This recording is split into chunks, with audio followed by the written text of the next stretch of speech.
I used to fancy myself as a mimic. I stopped because it ruined too many relationships. I can remember doing a hilarious imitation, I thought, of my boss in front of an audience that I later found out included his daughter. It's not good. Has this kind of thing ever happened to you? Of course it has. It happens all the time, especially when it comes to praying. When will we ever learn that we've started talking to God long before we get to the prayer meeting?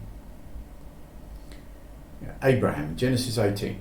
He is talking to God, praying then, from the very beginning, but all he sees is three men, strangers, standing nearby. He is knowingly talking to God from verse 23 onwards. But the thing about Abraham is that there is not a great deal of difference between the two. With the three strangers, Abraham shows humility, generosity, a desire to honour his guests and serve them. Once he knows it's the Lord, no change.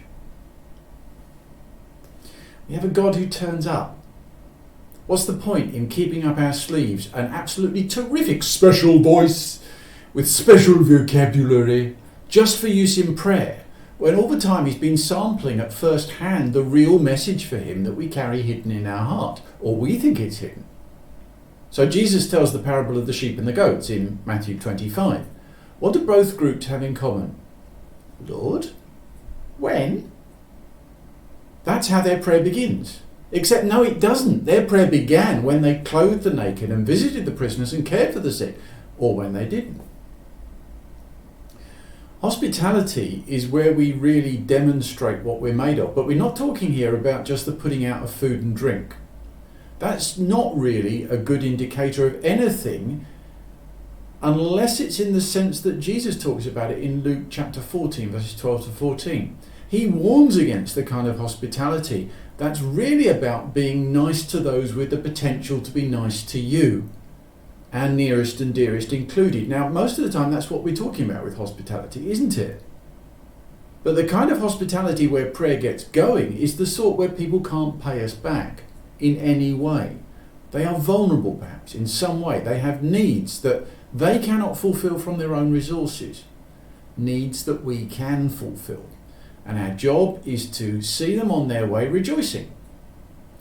They may be strangers that pass by our tent in the heat of the day. They may need our forgiveness, our money, our time, our encouragement. Whatever. Hospitality is required. And if we love the Lord with all our heart and soul and mind and strength, and our neighbour as ourselves, hospitality will be forthcoming, which is great. Because then the prayer on our lips when we're consciously addressing God will be essentially no different to the prayer in our lives when we're talking to him without realising it. Happy days. Really happy days.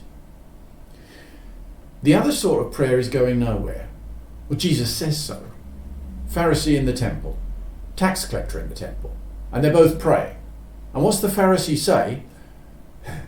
God, I thank you I am not like other men. Oh, well done. Yeah, that's the opposite of hospitable, if you think about it. It's the very opposite of hospitable. And it gets its reward. Nothing. As a start to a prayer, it sucks. It hits a brick wall.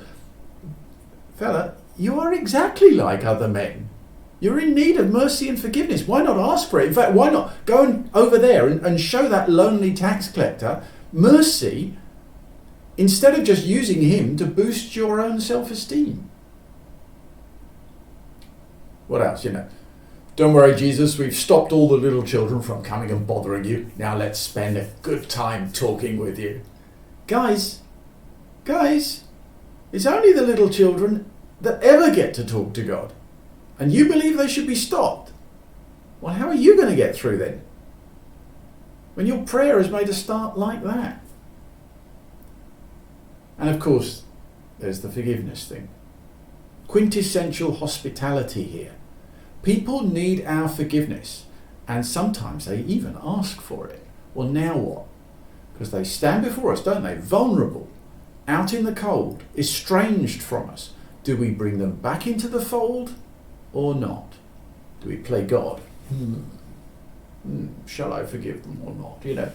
Of course, that's not the real God. It's some kind of false God that we've invented. The real God is a forgiver.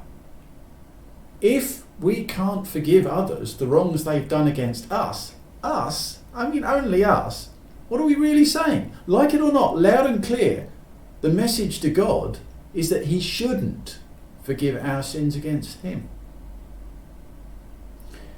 Prayer. You get face to face at last, only to find out you've already started long ago. When we meet with the strangers this week, let's make it a good beginning. If you have been, thank you for listening.